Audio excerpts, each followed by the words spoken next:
Hey, welcome back, everybody. Welcome to another edition of Email Never Sleeps.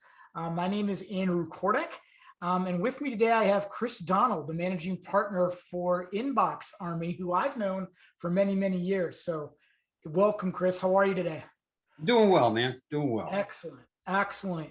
So a topic that we have to talk about today, and you mentioned it to me in an email, and I thought it was a really interesting topic, was the 3 email abandoned carts, whatever journey is almost dead or is dead. And I want to talk about that today. So I'd love to hear your thoughts. Why do you think 3 emails and an abandoned cart journey is almost dead? Tell me about that.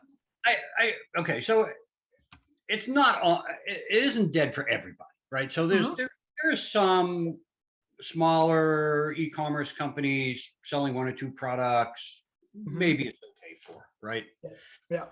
But the world's changed, right? We've become so insane and so busy and so crazy that, especially if you're selling anything of with a checkout value is like $200 or more, right? If you think of it that way, right? Okay. So if that's your average checkout, that's sort of that same place that everybody pauses, right? That's what we see is it takes them longer to convert because they're going, do I have the money? Do I need to ask my wife, my husband? Do I need to check the credit card? What's the balance? Do I need to go see if I can find it cheaper somewhere else? Or is there another? The questions pile up, right? Yeah. So for me, I think that's the problem, right? Is that most of what we create nowadays tend to be in the 5 range, right? Ballpark, some a little longer. We do have some that are 3. We have some clients that are 3 and do okay with that. But one of the things we look at is, are there conversions on number 3 and what percentage of conversions are on number 3, right? Okay. So if you have 10, 15% of conversions on number 3, and that's also where you're putting your discount, because some people put a discount. And maybe based on a new customer versus existing company may have other rules, but so if you see a decent amount of conversions on number 3, probably worth number 4, right? Okay. You could almost say that for any automation if there's revenue, right? Sure. The default of, well, God forbid the poor people still doing their 1 message out of Shopify cart abandonment program, right? There's that problem. But 3 seems to be the default, right? Wouldn't you say that's kind of been the default?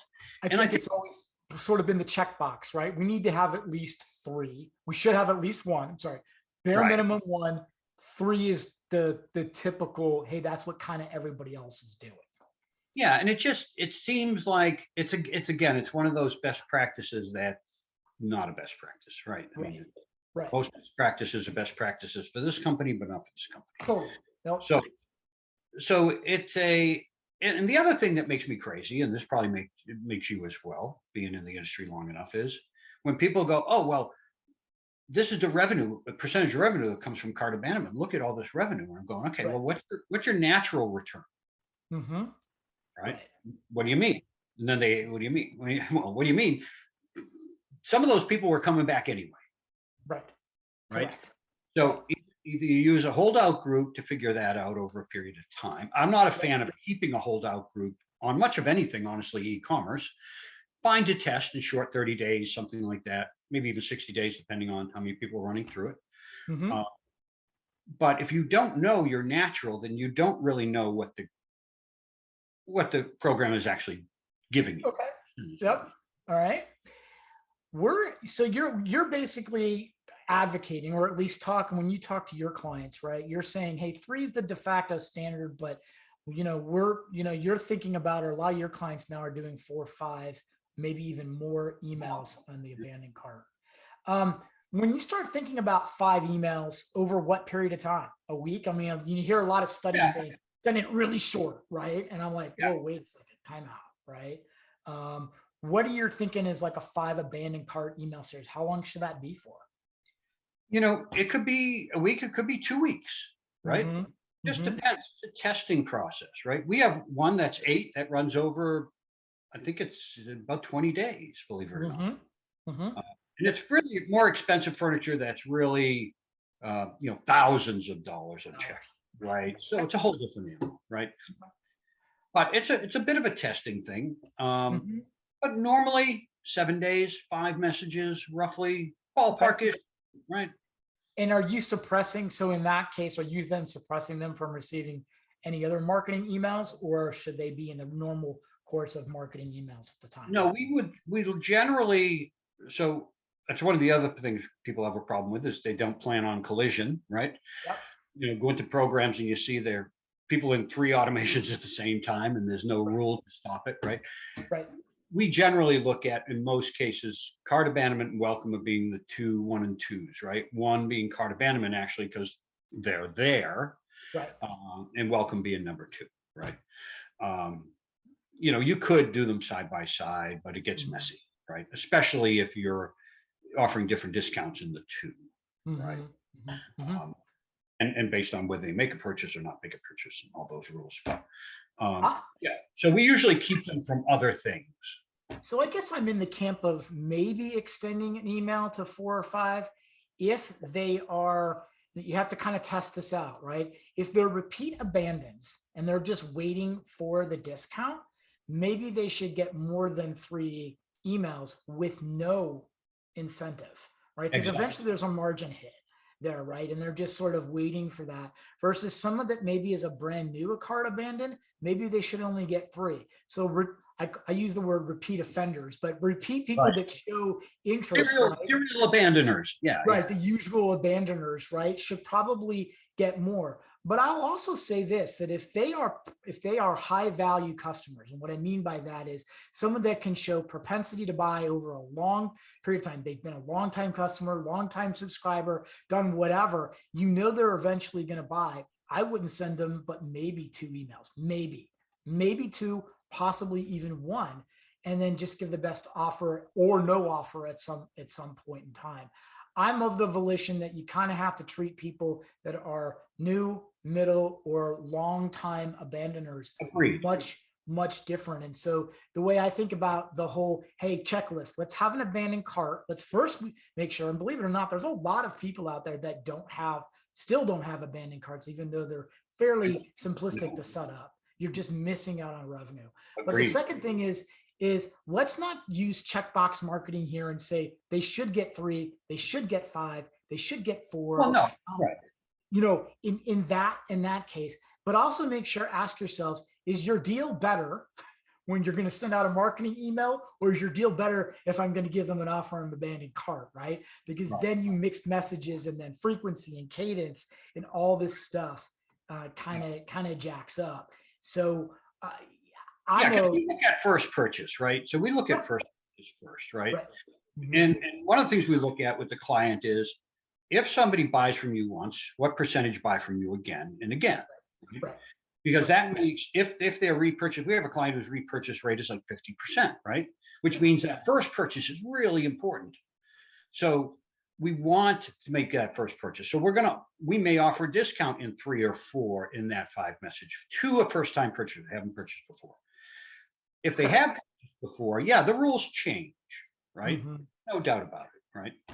What do you think about organizations that kind of in their abandoned cart series basically say we're going to thrash your abandoned cart in 2 days, in one day, right? So basically the thing of, hey, you know what, you put it in your cart, we've already sent you a couple emails, guess what, we're just going to dump it now. For whatever reason, I don't know if that's a IT implication type of thing or if it's a pressure for them to come back. I'm not necessarily the biggest fan of, hey, you know what, Chris, you haven't bought anything, we're just going to get rid of your cart, type of stuff. Typically that abandoned. But what do you think about that sort of messaging approach? Yeah, I think it's a mistake, right? I mean, we even have post abandonment programs, right? We a lot of times for clients we'll run a post abandonment, post browse abandonment, active on site group, right? Okay. So we'll take that approach because sometimes it's just a timing problem, right? Mm-hmm. Yep. Timing, money, just things didn't come together. Correct. But Right. you can still push that same product to them 3 weeks, 4 weeks later as a deal, and it's Mm-hmm. amazing how many will actually convert, right? Interesting. Now it's not part of the regular cart abandonment; it's a whole different program. Think of it Right. as post cart or post browse, whatever you want to think about. Browse tends to have a much lower conversion rate, but um, Mm-hmm. but still, you can group those together as sort of almost there. And again, treat them as existing customers, non-customers, right? Treat them differently. So I got an interesting question. Is there ever a situation where a retailer, an e-tailer, or somebody that sells online where they should not have an abandoned cart? It's a really, I don't know that anybody's ever asked me that question. That's a really good question, right? Yeah. Maybe if it's the, if it's the 1 day sale place, right? Maybe Right. where they're just burning through the warehouse, right? So they have no inventory, right? Right. So it doesn't make sense, right? Right. Right.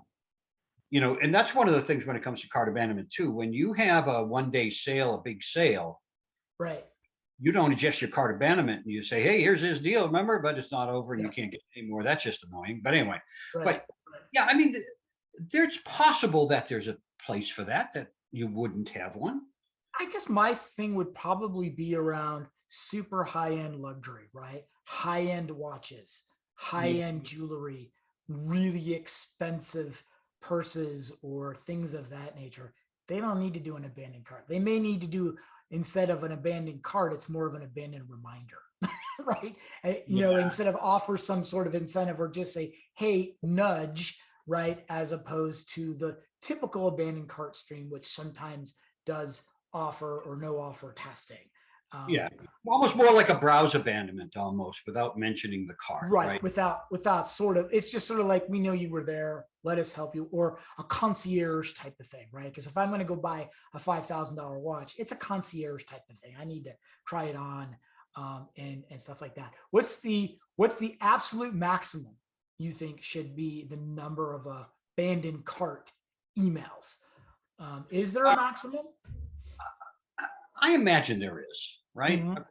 Because it's an annoyance problem, it's all that, right? Yeah. So I think the longest one we have is 8. I'd have to check.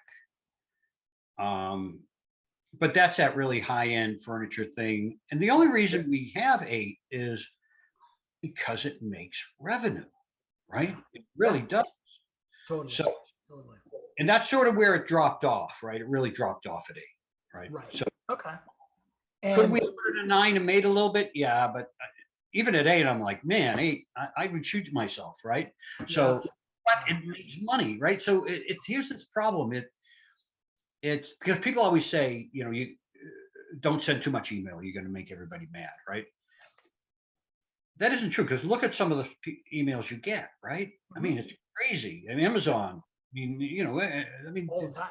Yeah. all the time, right? And nobody gets mad at Amazon because they're Amazon, first of all, right? Let's take that into account. Yeah, totally right.